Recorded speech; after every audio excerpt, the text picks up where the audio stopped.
Okay, we are live. Gonna let it breathe just for a moment here, gang. Hang tight. Bring on Facebook, and we're gonna party. Zach, do you think we should have a video intro for the show that plays first when we begin the broadcast, and then we come on screen? Do you think we should do something like that? I think it'd be cool, but I've seen so many podcasts that have like 3-minute long intros, and it's like you just get to the podcast already. No, I'm talking like 5 second, Yeah, for jazzed sure. up, get people, set the tone, excitement, stuff like that. With a big "Let It Breathe" banner. Yeah, there you go. Let it breathe. Welcome in, y'all. Mile High Huddle podcast. I'm your host, Chad Jensen. With me, my fellow football priest. You know him, you love him, Zack Kelberman. Zach, when we hopped off the mic last night, we're like, hey, it's going to be a busy night tomorrow night, guys. Come correct. It's going to be dope. No cuts.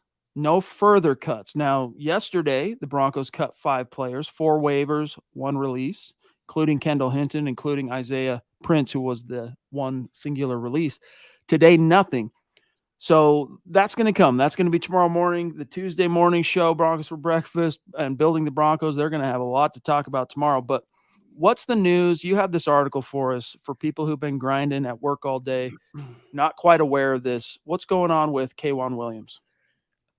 About the cuts, yeah, they're going to have to make about 33 tomorrow to get down to the maximum of 53. So it's going to be a busy day in Dove Valley. And of course, we're not podcasting that night like usual. What else is new? About K'Wan, we got off the podcast also last night saying that Essang Bassey deserves to make the 53, even as a reserve behind K'Wan as the starting nickelback. Well, Essang Bassey now is guaranteed to make the 53 because K'Wan underwent ankle surgery today in North Carolina, according to Mike Kliss of 9 News. It's looking like now short-term IR is a certainty for K'Wan, and it's about a 6 to 8 week recovery. So he should be back at some point this year, but he went from resting and rehabbing that ankle after getting a second opinion with the goal of playing in week 1 to now being gone for maybe half the year. It's a very unfortunate development because, as you know, Chad, as most Broncos fans know, he is arguably the most underrated member of this defense, one of the game's best slot cornerbacks, and going from him to Essang Bassey is a downgrade. I just realized I was giving Pupperoni dog treats a total advertisement, just barely an inadvertent advert, as the Brits call them, adverts. Yeah, dude, it's a bummer. It's a bummer because when he's on the field, K'Wan Williams brings just a really interesting physical presence that you look at some of the really good nickel corners the Broncos have had, let's say, over the last decade, from the best one, obviously, Chris Harris Jr. He was a solid tackler, but I wouldn't necessarily think of him, Zach, as like a physical presence in the slot. He could cover smaller wide receivers and do it well. He could play on the boundary, do it well. But K'Wan, Bryce Callahan's another one, but he was more of a cover your guy, cover those smaller slot guys and do it well. K'Wan can do all those things for the most part well, and he can tackle like a linebacker, and he has a little bit of a pass rush upside to him as well. So it's a setback, but he's such an injury prone player. I mean, if you look at his career, he always has been. That I wasn't really banking on K'Wan being available for, maybe more than 50% of the season anyway. Yeah, he's never played a full NFL season. He missed, I think, 2 or 3 games in 2022 with that hand ligament injury, whatever it was. And you mentioned his qualities. He's also pretty tough. He played with that massive cast on his hand after the injury and looked no worse for wear. Again, he'll be back, so it's not like he's gone for the year, but it's just a little shocking and it's a little perplexing that it went from week 1 to now short-term IR. I wonder why he waited so long to have the operation. I wonder if it was worse than the Broncos were letting on. It's just another unfortunate injury development in Dove Valley. We've got David McElrath, a.k.a. the Papa Bear, as he is known. Great to see you tonight, brother. Hope you're doing well. He's saying good evening to everybody. 12-5, Buckham ×3 with a B. MHH for life, Denver Bronx for life. Thoughts and prayers still going up to you and yours, David, after that tragic, unfortunate loss in your family and the stuff that you and I have been talking about privately in our little DM. Thoughts and prayers up to you, my dog. And thank you once again. And also, former veteran not former, Yeah. a veteran of United States military. So we love you. We appreciate you. And keep your chin up, big dog. Couldn't have said it better. Thank you so much, David, as always, and buck him indeed. We also have Drake Wally in the house checking in from Colts land. Good to see you, Drake. Thank you, Drake. Also, fellow podcaster. He's got his own show that they do over there on the Colts site on Horseshoe Huddle. He says, does Drake, and thank you for the super bro. He says, hello, my dudes. I know JT's name, Jonathan Taylor, been floated around Denver, but I love the Samaje Perine, Javonte Williams combo. You guys confident in this combo in the backfield? I know Williams has the injuries, but he's a dog. What's your answer for Drake? Yeah, I know Drake covers the Colts, but he's more rational about this topic than some Broncos fans. Of course, Jonathan Taylor is a great running back, and any team would be better with him on the field in their huddle. But the Broncos already have two good runners, as you point out here in Samaje and Pookie Williams. And you add in Jaleel McLaughlin, who, by the way, had more touchdowns in the preseason, 4 than any other player in the NFL. You put all those 3 running backs together, and that is a multifaceted, flexible, dual threat backfield that you could do a lot of damage with. So I'm cool with keeping the draft picks. I'm cool with keeping the money that they would spend on Jonathan Taylor's next contract. And I'm cool with keeping Williams and Perine in Denver, because if they were to trade for JT, I have a feeling that either one of Pookie or Perine would be involved in that deal. So don't fix what's not broken is how I feel about it. I would be more amenable to the idea of giving up a little something for Jonathan Taylor if Pookie's recovery was not basically so ahead of schedule. I mean, near miraculous is the best way to describe it. He looked good in that preseason, his preseason debut. What was it? Was it game 2, San Francisco, or was it the first game? It was game 2. Yeah, game 2. He looked like, he was shaking off a little bit of rust, but like that physical, fearless way that he runs, looking to inflict the contact, catching passes out of the backfield, catching passes, split out wide. Like to see him maybe do a little bit better job catching screens, as Sean Payton would emphasize. But it's a really solid combo, and one of the most exciting aspects of it, which is why you don't need to give up the house to go get Jonathan Taylor. But one of the most exciting aspects of this combo is they've produced about this much relative to their potential in the NFL. And a lot of times being able to reach your potential in the NFL or in any case is having the opportunity. And both these guys this year, they're getting the full unencumbered opportunity to start grasping at that potential. And we don't know what the limits of that are going to be. And I can't wait to see how it shakes out. I mean, yeah, you have Perine, who is a running back 1 in waiting as your backup. You have Pookie coming back 100%, and as Drake said, he's a dog. And then you throw in the rookie surgeons in Jaleel McLaughlin, giving something to the Broncos they don't already have in the aforementioned 2, that speed, that home run hitting ability, that game-breaking magnitude. Again, you put all those 3 together, why would you want another player in that backfield?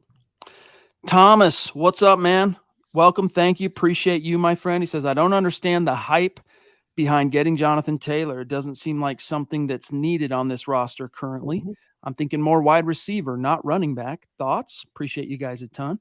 Yeah, we just spent a lot of time on this topic, but if you're going to talk about the outlay of additional resources as a team, whether it's draft picks, Zach, or contracts or paying someone, the emphasis shouldn't be on running back right now based on maybe it'd be a bridge too far, Zach, to call it an embarrassment of riches.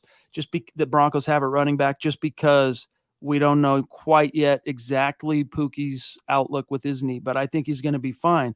But still, it's a really solid group. Meanwhile, bodies dropping left and right at wide receiver since training camp started. Save those resources or use those resources on that. But we know Sean Payton seems to really like Brandon Johnson.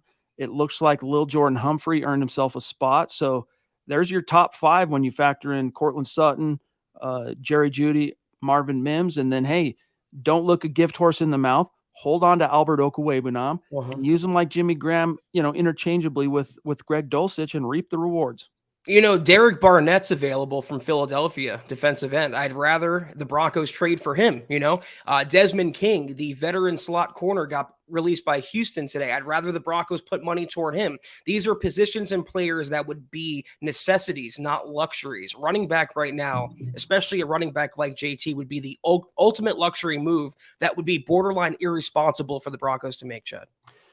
We have the Wonderlic creator here, Ted, in the house again. Thank you, buddy. Appreciate you. He says, a bit late, I know, but I looked it up, and the Broncos 41-0 win versus the Rams, tied for the most lopsided NFL preseason game since 1997. Interesting. Ponder the historical significance, Zach, of Sean Payton's debut as Denver Broncos head coach at home, albeit in the preseason, translates to the most lopsided victory or score for in the NFL preseason since 1997. Like, if that's not a positive harbinger, that's not an omen that you want to get behind, I don't know what else you could have hoped to have seen in this preseason. Well, let's compare the last two matchups versus the Rams. I know one's preseason, one's regular season, but Christmas Day last year under Nathaniel Hackett, what was it, 51-14 final? This year, under Sean Payton, 41-0 final. I'm not reading too much into it. It is preseason, but as we talked about yesterday, you see the wheels starting to turn. You see the team starting to take shape and buy into the culture that Sean Payton is laying out, and I'm pumped. Appreciate you, Ted. Real quick, Scott, I want to take just a couple seconds here for some matters of business. Remind everybody, smash the like button. Kindly smash the like button. Help us out. It goes a long way. And we've been talking about this on Facebook. All right. You guys helped us get the Mile High Huddle podcast page over 10,000 followers. And we really appreciate you. And we've been telling you that we're going to do something special as a reward. And we're going to announce that right now. It's really, really fun. We're excited. It's going to be dope. Thursday night. So Zach and I, we're off Tuesday night. We're off Wednesday night. We're back Thursday night. And joining us for that show will be Super Bowl 50 champion TJ Ward. It's going to be dope. That's our give back to you guys. That's our thank you for helping us cross the 10K milestone. So get your super chats ready for that night, because TJ is down to take your questions, and it's going to be fun. So that little matter of business out of the way. Look forward to Thursday night. It's going to be absolutely dope. Okay. Unique Prepping, Smouse in the house. We all know who it is. Much love, Zach. Hope you're doing well, buddy. He says, let's go. Sure, we are 1-2 in the preseason, but I really believe we have plays that we wouldn't want to show off. #Buckham.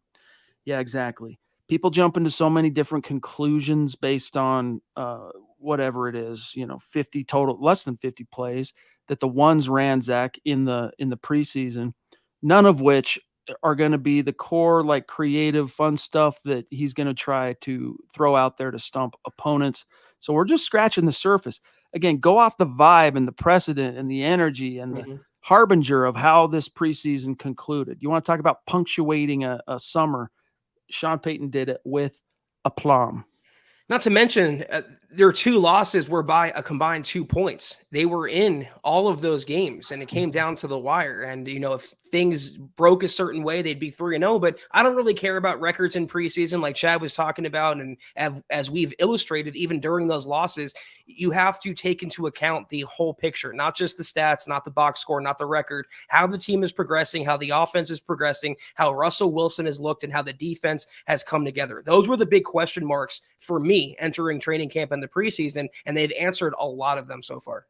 Well said. Miguel Migs88, as he goes by on Twitter, X, whatever you want to call it. Great to see you tonight, bro. Thank you for the support. He says, what's up, fellas?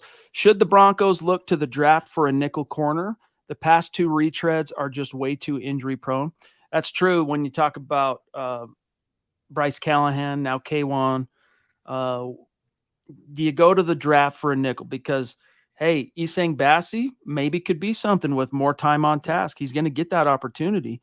I mean, the injury situation, Zach, for Williams, and I'll let you answer, Miguel, straight up, but the injury situation for Williams actually creates opportunity for more than one guy on that cornerback depth chart. It's not just Bassi. We'll see as soon as Riley Moss gets back. It's Jaquan McMillian. that trio has an opportunity to start getting some first team reps, and a lot of them. I think Bassie gets the first bite of that apple, but he's not the only one that stands to benefit potentially from what's happening. Yeah, Bassie will be the starter, and when Riley Moss comes back and gets into the swing of things, he'll be competing there as well. But remember, he's coming off core muscle surgery, so he's going to be behind the 8 ball physically. In the short term, I would want the Broncos to maybe explore an out-of-house option.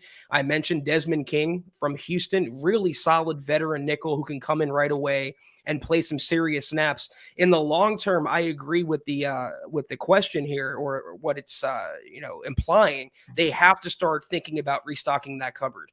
They've tried the veteran free agent route with Callahan and K1. It's worked out when it's worked out, but availability is the best ability, and those two players have been just decimated by injury and their injury jackets. So I think in the draft next year, to answer the question directly, they will target that position. I mean, props to K1 playing with the club and whatnot last year so he could stay on the field. But, man, if you're having to bend over backwards like that to overcome an injury just to be on the field, it can be a little bit of a liability, not just in your ability to wrap up and use your fingers. I mean, think about how much of your strength when you talk about your hands, your arms, etc. How much of that is actually in your grip? And he only had one of those. Anyway, Mike, what's up, dude? The Ronk in the house. Throwing down, showing some love, some support. Always great to see you, Mike, in the chat tonight. Hope you're doing well. By the way, your thoughts, Mike. Tell us, Patriots. They cut Corliss Waitman today, the left-footed punter.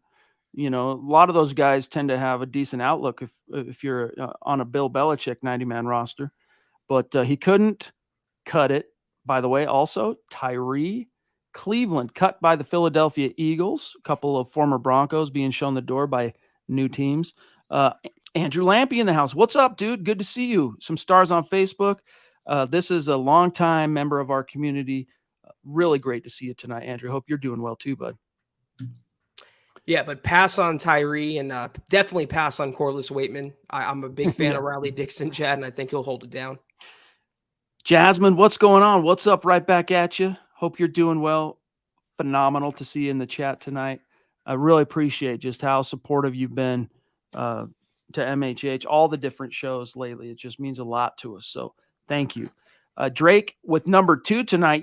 He's saying Zach also had a tweet referencing Cortland Sutton needing to be bubble wrapped that made me laugh very hard. All seriousness, how bad is Jerry Jeudy's injury, and are you concerned with the wide receiver core, Zach? I think there's an overwhelming feeling now that Jerry Jeudy will only miss one game and come back for week 2 against Miami.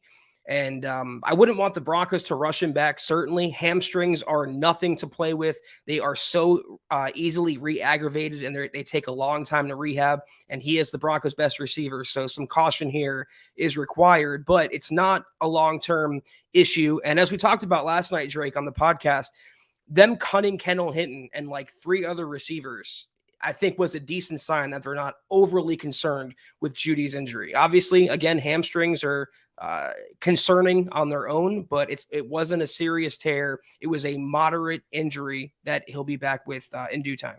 Plus, it's encouraging. Gary, what's up, bro? The swashbuckler jumping in with the super saying, hey, guys, sorry I'm late. We have power issues here. 118 degrees. Yeah, those demands on the grid tend to at times create problems. Well, try to stay cool, big dog. Try to stay cool. I know it's not easy in your neck of the woods in the desert that close to the U.S.-Mexico border. So thank you for checking in, though, brother. I know I was going to say. The Broncos, look, when you talk about Jerry Jeudy, is it a bummer he got hurt? Absolutely, of course. Duh, obviously. But one encouraging component to just Jeudy alone, Zach, is came back from a injury last year and went on a freaking tear from hell. Produced that final 6 games of the 2022 season were easily not only the best of his career, but like approaching elite caliber production.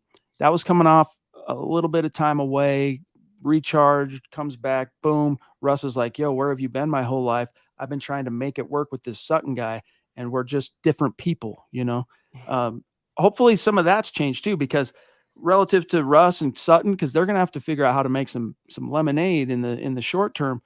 I really feel a lot more confident about the possibility of that. Whatever was kind of interrupting their signal together, not quite. It's not to say that they never made plays. They made some plays together. Don't get me wrong, but Russ was force feeding him, Right. and it just was off. It just wasn't quite smooth. But I like the idea of it being able to finally kind of get on the same page and get that cohesion when you have Sean Payton there, not only calling plays, but emphasizing the right things in film study with these guys and all those little influences that trickle down to every aspect of it. So I'm not that worried, to be honest with you, Zach, about this receiving core. And especially, we talked a little bit about this earlier too, the fact that you have two very good young pass catching tight ends also on the roster that you can throw out there that, we joked on this show before, are they tight ends or are they big wideouts? I mean, Greg Dulcich and Albert Okwuegbunam. Yeah, I fully agree with you. Very well said about Cortland Sutton. Sean Payton's also designing the plays, and that's a big issue, I think, last season with Hackett and Justin Houghton in charge. Yeah, they were force-feeding Cortland Sutton, and you want your alpha receiver to get the ball. But half of the time, or a majority of the time, Cortland Sutton wasn't open because the scheme wasn't getting him open. He didn't have that fight, and the plays were just bunk. This year, I think Sean Payton will find ways to get Cortland Sutton one-on-one or give him some space to work with. And when Russ starts feeding him the ball, he'll make those catches. When he makes those catches, he'll start to make some plays. So I'm not worried either. Kenny, what's up, dude? Great to see you. Appreciate the super chat. You've been coming on strong lately, bro. It's so cool to see. It means a lot to us. He says, my thing with Jonathan Taylor is he wants the bag. Why would the Broncos pay the bag when we have Pookie on a rookie deal? I agree with Zach. It's a waste of time to get Taylor with the three-headed monster we have. Yes, amen to that, brother. You're preaching to the converted over here, my dog. Well said. Even if the Broncos didn't have McLaughlin breaking out, I still wouldn't want Denver to go after JT. It just doesn't make fiscal sense. It doesn't make personnel sense. And again, unless he's included in the deal, and even if he is, it'd be a slap in the face to Javonte for the time and the effort and the blood, sweat, and tears he put in to get back to 100% when most people thought, including myself, he wouldn't even play this season. So don't fix what's not broken. The Broncos have a very, very, very good backfield. They don't need Jonathan Taylor, just like they didn't need Dalvin Cook, Chad. Well said. Well said. Thanks again, Kenny. And here, thanks again, Kenny. Says, I think Asang Bassi will be the answer to the nickel corner. He's killing it right now. Maybe Riley Moss. Yes, it's possible. Again, opportunity knocks for everybody that showed a propensity for the slot, and Moss is one of those guys. I mean, one of the things about him was coming out of Iowa is like, hey, is he going to be safety? Because, remember the whole semi-controversial, are you talking about white corner, Sean Payton thing, right? Drafted, going on the anecdote about Jason Sehorn and all that. A lot of people saying, he's going to end up playing some safety in the league. Well, you can't play. One of the reasons for that is his physical tenacity, willingness to tackle and hit. Like, he's a guy, if you guys can remember some of his remarks from rookie minicamp, I'll paraphrase, but he relishes tackling. He relishes mixing it up in those opportunities to, whether it's a receiver just caught a ball, go wrap him up, whether it's a running back, you got to figure out how to knife through, get off a block, go make the tackle. He loves that stuff, which gives him, I think, Zach, a little bit of a not a leg up because he's hurt right now, but it could give him an advantage for that slot opening because, again, he also represents a third-round investment by this team. So if he can get healthy sooner than later and get on the field, he could end up really taking that away from Asang Bassi sometime in the first quarter of the season. But at the same time, last thing, and I'm going to serve it back, Asang showed that, it's not just luck this summer in the preseason. Like, you could argue a couple lucky things happened to him with those picks, but to come away with an interception in each preseason game, we don't believe in coincidence. It's not a coincidence. He's not just lucky. It's not just happenstance. That dude knows what he's doing, and it could be, Zach, that he's finally kind of, everybody has their developmental curve. Everybody has that ramp up, and he could be hitting his own kind of NFL career critical mass as a former college free agent. I haven't been the biggest fan of Asang Bassi during his time with the Broncos. I always thought he was a Jag, so I'll eat a little crow. I'll have like a feather. but I'm saving the breast meat, Chad, for when Essang Bassey performs like this in the regular season. It's one thing to do it in exhibition play. It's another thing to do it when the bullets start flying for real. If he does that, and I hope he does, I'll say I was wrong. With Riley Moss, it reminds me of the situation that Drew Sanders finds himself in. Obviously, a future starter who the Broncos have big plans for, but he's stuck for now behind two entrenched veterans, or at least entrenched players, and they can work him in slowly. But that's the beauty of the George Paton draft experience. A lot of people knocked him for drafting Riley Moss, but his foresight, he didn't know it, but it worked out well. K'Wan Williams goes down. He was knocked for drafting Marvin Mims, trading up for him. What happened to Tim Patrick and Jerry Jeudy go down? So I'm appreciative that George Paton drafted who he drafted, because they're going to need these players. They're going to play heavy snaps, whether from week 1 or week 8, week whatever on. Phil, brother, in Tucson, proving Broncos country, not a geographic location. It's a state of being, baby. It's wherever you are. That's where Phil is. Appreciate you, bro. He says, good evening, Chad, Zach, and Deacon Scott. I heard that Virgil and DeMontre had injuries. How long are they out? So Jalen Virgil, he's done for the season. They had to put him on IR. He's done. What have you heard about DeMontre, Zach? He had a hand and an ankle, or some sort of combinations of injuries coming out of, or an ankle and a knee, something like that, coming out of the preseason finale. He's going to be down for a few weeks, which complicates his roster status. I don't think he was going to make the 53, but he might be a practice squad guy down the road. But he's going to be down for a little bit, but healthy at some point in the first quarter of the year. Scott, dude, throwing down on Facebook with Thank some you, massive big boy stars, man. We really appreciate you, bro. He says, I love listening to your Bronco intelligence. You guys are awesome. Thank you, bro. Appreciate that. Very kind of you.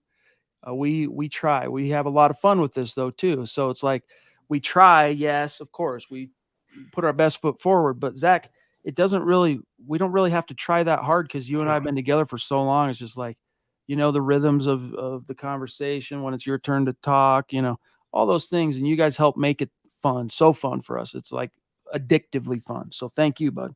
I don't even think about it anymore. It's like waking up, getting a cup of coffee, and doing a podcast. It's become that second nature for both of us. And you guys have made it, like Chad was saying, that way. So we should be thanking you, Scott, and everybody else. I'll give you a little inside baseball anecdote. Jonathan, hang tight just one sec. When I very first started doing pods, all right, so the first time was the 2015 season, and I did that podcast with Brandon Perna and Jake Marsing, who's no longer in the biz, but Brandon Perna, of course, one of the founding members of the Mile High Huddle staff when I first started the site. Anyway, and then after that season, Brandon's YouTube blew up, so I'm like, dude, go do that. Go give that your Jake. He went on to do other things anyway, but I'm like, I got to have a podcast. So one thing about that podcast is I just showed up. I didn't have to plan anything. Jake kind of just ran it for us, and then we would get on and talk. So, Zach, I had to figure out all those little things, how to record, how to do the da-da-da-da-da-da-da. And I can remember writing these long rundowns, dude, literally spending 4 or 5 times as long as it would take me to write, say, an article.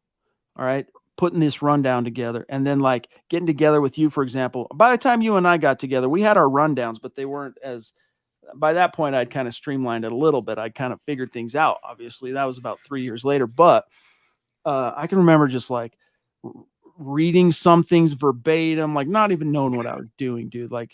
Finally it dawned on me, dude, just have your bullet points, your things you want to talk about, and talk. And then we eventually translated that, Zach, to the live show, and here we are. But that's the growing process for us. Just like Essang Bassey reached, hopefully he's reaching his critical mass. Our critical mass was September of 2019 when we had the ding dong idea to do these as live streams. That was our critical mass. I remember getting those Google Doc rundowns, and they would be, to your credit, very streamlined, but it took away, I think, the personality of what we bring to the table. And now we free form, and we just talk, and we're talking football, and we're making a career out of it. So we're very appreciative and blessed for that. All right, let's get him. Jonathan, thank you for your patience, brother. He says, and thank you for the super. He says, one thing is for sure with the injuries and the cuts, Peyton plans to run the ball in 2 tight end sets. What do you guys think? Thank you for what you guys do with the updates. Beat the Raiders. Amen to that. No, that's the word on the street, bro, and it's been word on the street from the moment he sat down in Denver as the new head coach, is that, hey, I got to fix Russ. One of the ways I go about doing that is no more, dropping back to pass, at a 70 to 30 clip compared to the run. Like, we're going to make it balanced in more ways than one. We're going to build up that offensive line. We're going to really emphasize the run.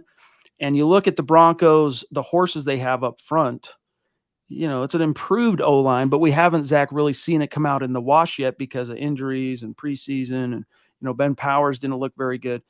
So one of the ways that we've been hearing for a long time, and we're seeing it, hints of it in the preseason, Zach, is that they're going to use a lot of these 2 tight end sets, 12 personnel, where, they're going to run the freaking ball and they're going to use those sets to run play action and catch defenses sleeping, so to speak, which is why these tight ends really have to be at least, Zach, plausible blockers, because when you get, say, here's an example, and then I'm going to serve it back to you. When you're fortunate enough on first down to have picked up, say, 7 yards with Javonte Williams on a handoff. All right, now you got a 2nd and 3. This is prime opportunity to take a shot, right? Because you have less to lose, knowing that if it doesn't work, 3rd and 3 is very gettable. So oftentimes you'll see teams on 2nd 3s, 2nd 4s, stuff like 2nd 2s. They'll take a little shot there, but they'll stay out of their whatever their base package is, because they want them assuming, hey, it's a short to go, so we're going to go ahead and run it again. And in those situations, dude, you got to have blockers, the tight ends who can block, yes, but both those guys, if you can, have them also be like bad A receivers. Man, you could really make some hay in a Sean Payton offense. So we'll see. You know how Vic Fangio said tackling is non-negotiable? Well, in a Sean Payton offense, blocking for a tight end is non-negotiable. You got to do it. And to Alberto's credit, his blocking has improved tenfold from what we've seen the last couple seasons. I mean, in that 49ers game, he was literally pancaking fools and opening up running lanes for McLaughlin and company. But that's the beauty of having these multifaceted weapons. If you have 2 pass catchers and 2 primary run blockers, let's say you have Manhurts and Dulcich on the field, or Alberto and Troutman on the field.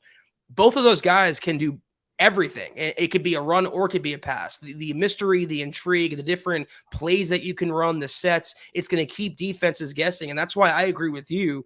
Don't cut off your nose to spite it. Keep Alberto on this 53. Of his blocking, this is what Alberto said Saturday night after he put up 109 receiving yards on 7 receptions and a tutty. This is what he said about his blocking. Quote, "That's one thing I've been focusing on, and that translated from practice to the game. Still not perfect, but it is definitely an area of my game that I've been improving on." So if Zach, believes he's improved, all right, I think it's more than just him believing it. It's because he's being told that by his coaches. That's being emphasized in film study and stuff. Like, you're showing some progress here, Albert, which is another reason why, like, Eric was writing, I can't remember which article it was. Oh, it was the grades article today, grading the veteran performances in preseason game 3, that Broncos played Alberto 46 snaps because they were shopping him. It was hey guys, check out what we have. In the event that they might want to trade him, I think they would be absolute fools, though. If there is any truth to that, and it very well could be, they would be fools to look that gift horse in the mouth. Like Alberto, talk about critical mass. Everybody's been waiting for 3 years now for him to kind of turn that corner and show us something. And between injuries and then getting in the doghouse with 2 different preceding coaching staffs, he's failed to launch completely, but this could be it. And we've seen him in those flashes. I mean, I get it, Zach. Saturday night was against 2s, 3s, etc., whatever. But that was a complete performance, and it was dominant. It was dominant. And I don't think if you were running him in those exact same moments, if it would have been against 1s, I don't think the result would have been any different. He needs to be on this team. You're right about that, because he has this different attitude about him, doesn't he? He has this motivation and this tenacity that we haven't seen from Alberto. The only way I would consider trading him is if the Broncos got back the same draft pick they used to draft him, which was a 4th-round pick. But even then, would you rather have a red zone weapon, a really pure pass catcher who's still developing and hasn't even scraped his ceiling, or a mid-round pick?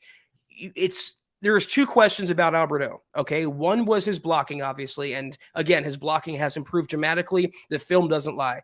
The other were his hands.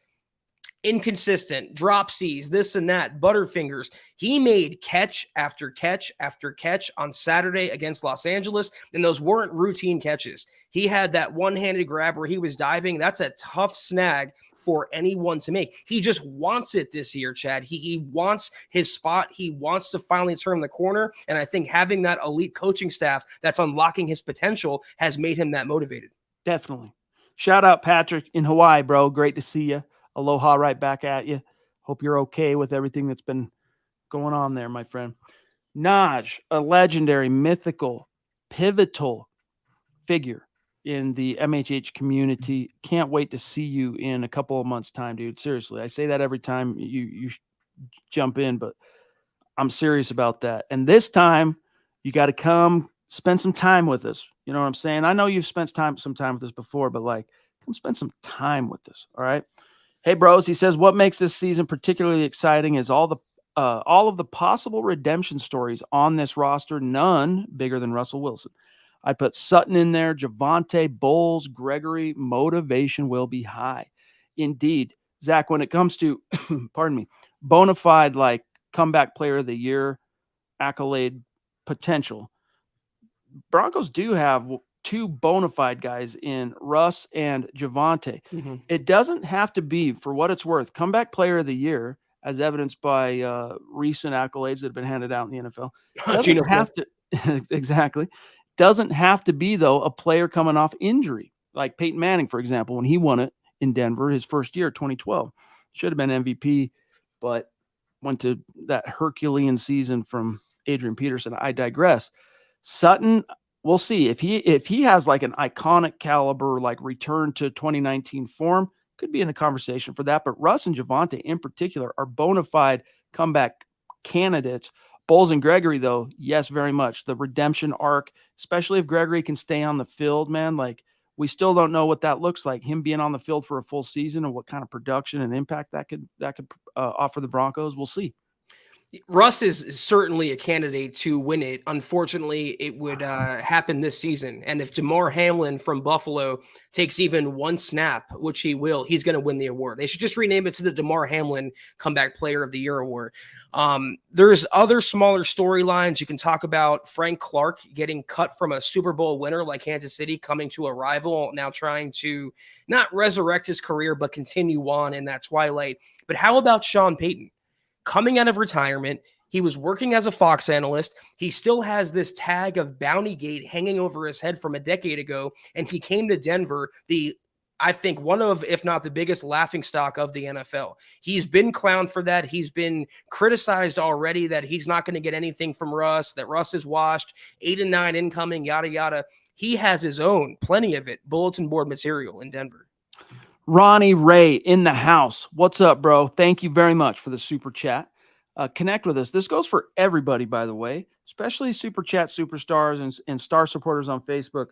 One of the best ways to connect with Zach and I and Scott, keep the conversation going outside these streams, is on Twitter.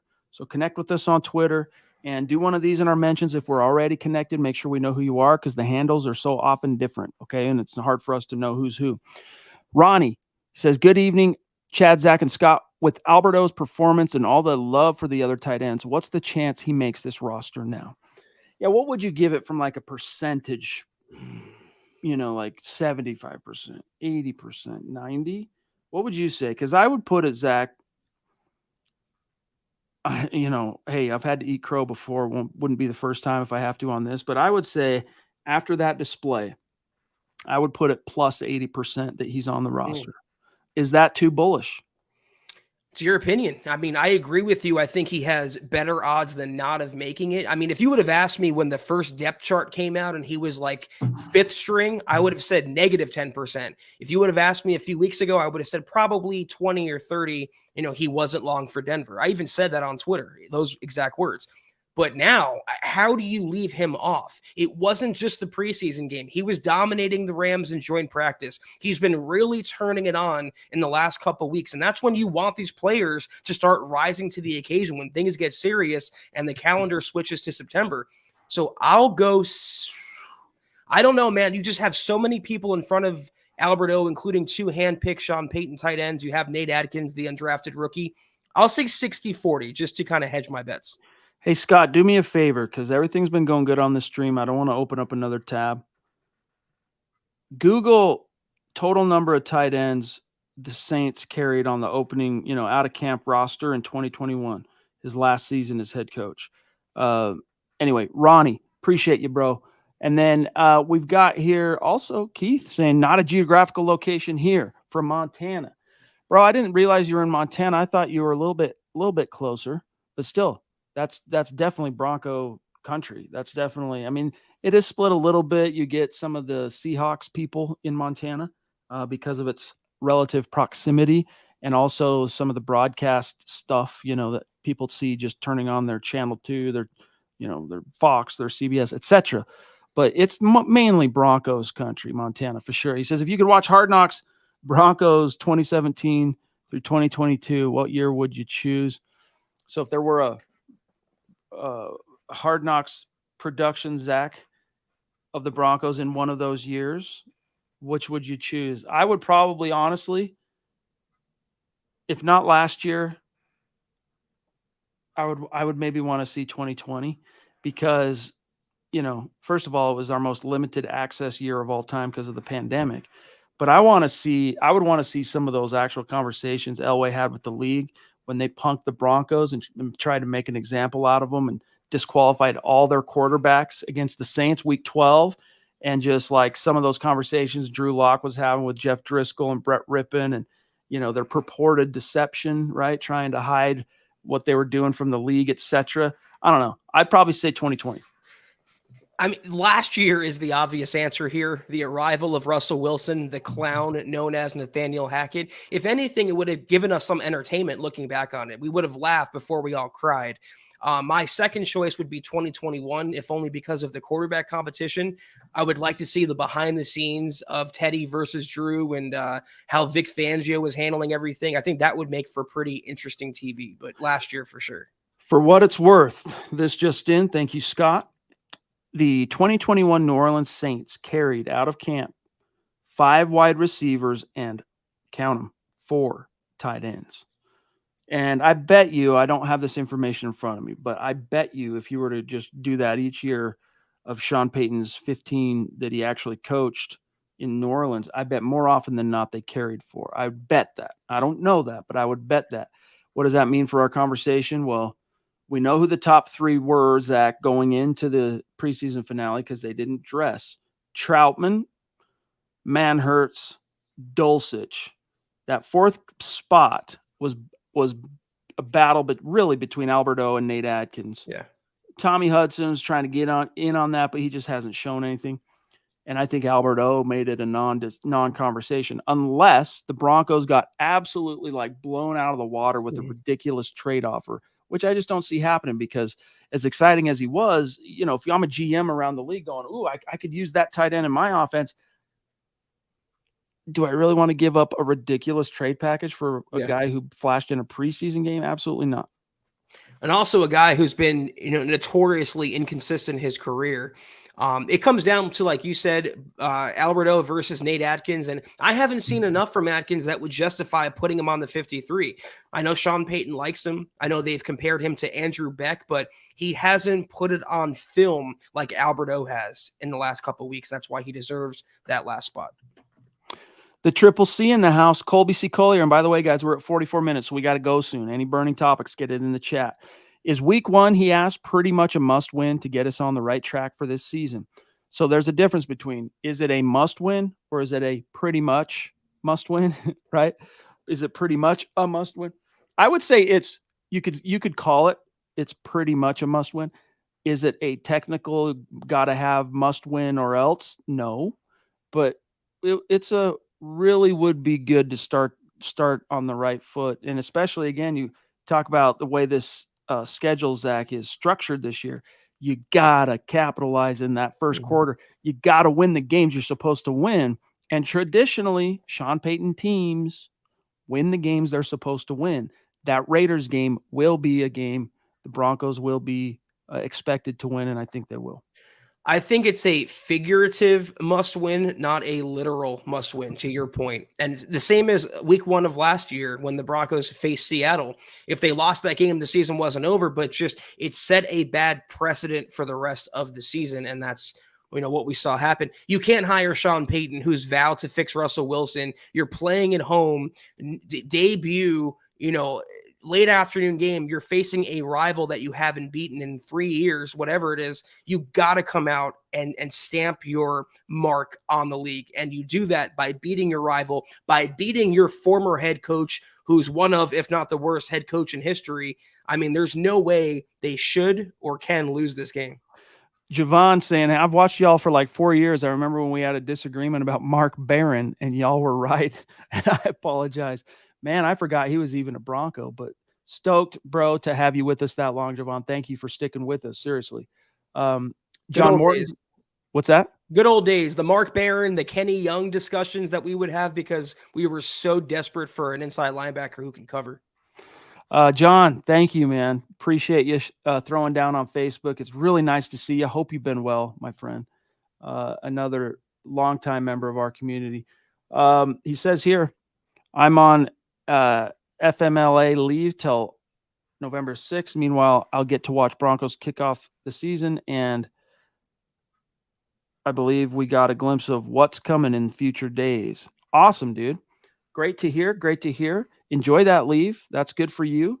And yes, it's timely that your leave is on this stretch of the calendar, because you'll get a chance to really spend as much time as you probably want watching Broncos, listening to podcasts, watching stuff. So stoked for you. Thank you, John. I think you're going to see some exciting and winning Broncos football this year, John.